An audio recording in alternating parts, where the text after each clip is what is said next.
What's up, y'all? I've managed to squeeze myself into the garage arcade to work on our Splatterhouse. Because nothing says Merry Christmas like Splatterhouse. Here's what's going on with it. This is the old joystick that was installed on the game.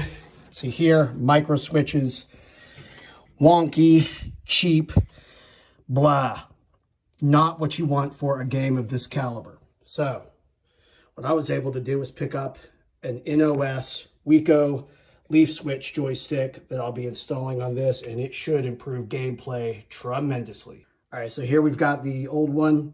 Here's the new one. You can see the micro switches. The feel of it is wonky and lumpy, as opposed to this thing, silky smooth with leaf switches. You can see the difference between the micro switches and the leaf switches. This is preferable to this. We'll see how it works. All right, here's the new one installed. Let's see how it plays.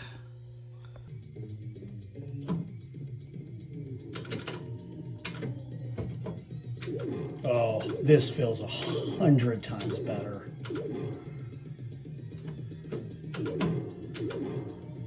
Oh yeah, being able to quickly change direction forward and back, as well as ducking. Oh, night and day difference.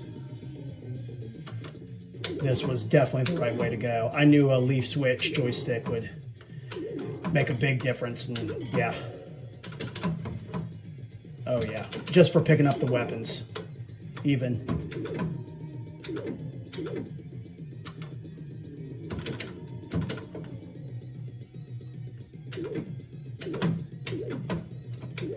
Oh, that night and day difference.